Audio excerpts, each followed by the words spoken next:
America में Andrew Carnegie ने एक बहुत गहरी बात कही थी।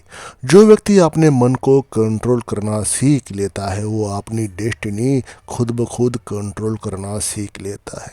और नेपोलियन हिल ने अपनी पूरी ज़िंदगी इसी सवाल पर रिसर्च की कि आखिर आमिर लोग आमिर कैसे बनते हैं।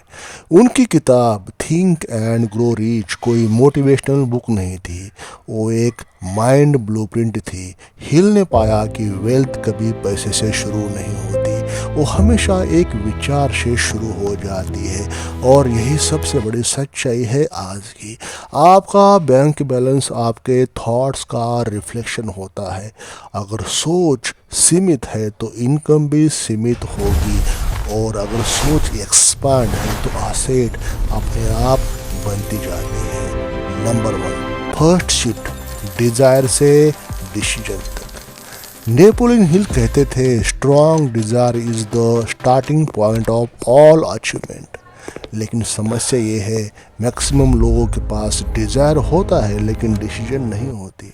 डिजायर कहता है मैं आमिर बनना चाहता हूँ, डिसीजन कहता है मैं आमिर बनूंगा चाहे कुछ भी हो।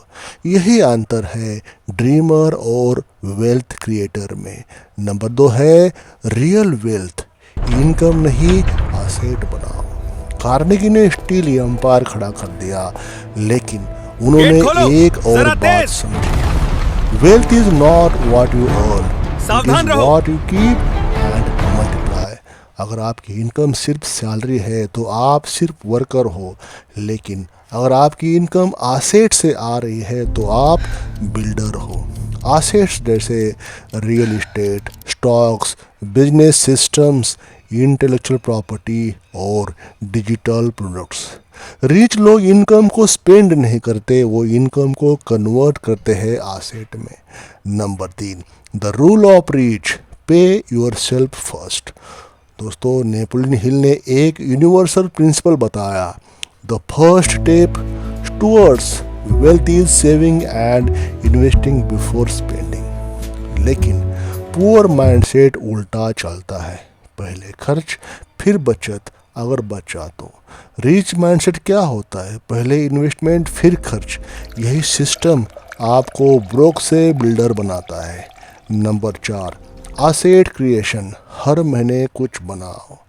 वेल्थ क्रिएटर्स सिर्फ कमाते नहीं हैं, वे हर महीने कुछ बनाते हैं। नेपोलियन हिल इसे कहते हैं definite purpose in action. Asset creation का मतलब होता है एक बिजनेस आइडिया, एक डिजिटल प्रोडक्ट, एक इन्वेस्टमेंट, एक सिस्टम। क्योंकि इनकम लिनियर होती है लेकिन एसेट्स एक्सपोनेंशियल ग्रोथ देती है। नंबर 5, बहुत ही महत्वपूर्ण पॉइंट है ये, लिवरेज। अकेले मेहनत से आमिर नहीं बनते।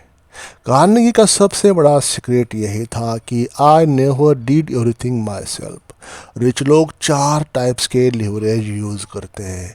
पहला है टाइम लिवरेज, मतलब सिस्टम।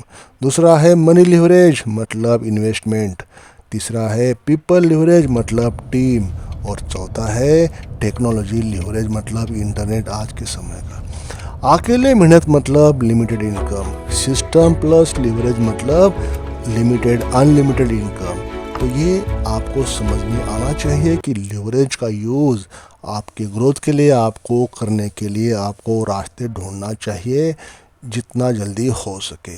नंबर 6 है माइंडसेट शिफ्ट, इनकम नहीं नेटवर्थ सोचो। पुअर माइंडसेट पूछता है इस महीने कितना कमाया, रिच माइंडसेट पूछता है मेरी नेटवर्थ कितनी बड़ी। क्योंकि इनकम टेम्परेरी है, नेटवर्थ परमानेंट है।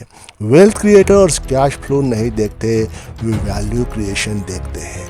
नंबर 7, डिसिप्लिन, मोटिवेशन नहीं सिस्टम बनाओ। एंड्रयू कार्नेगी ने कहा था no man becomes rich without discipline habits. दोस्तों, हैबिट्स जो होती है आपको शेपिंग करती है, आपको आकार देती है, शेप करती है। मोटिवेशन आती है जाती है, लेकिन डिसिप्लिन कंपाउंडिंग करता है। हर दिन थोड़ा सेव करो, थोड़ा इन्वेस्ट करो, थोड़ा बिल्ड करो। छोटे एक्शंस बड़े रिजल्ट्स लेकर आते हैं। तो दोस्तों, wealth is a thought system. Napoleon Hill और एंड्रयू कार्नेगी दोनों ने एक बात पर सहमत थे, मतलब दोनों की बात एक सही थी।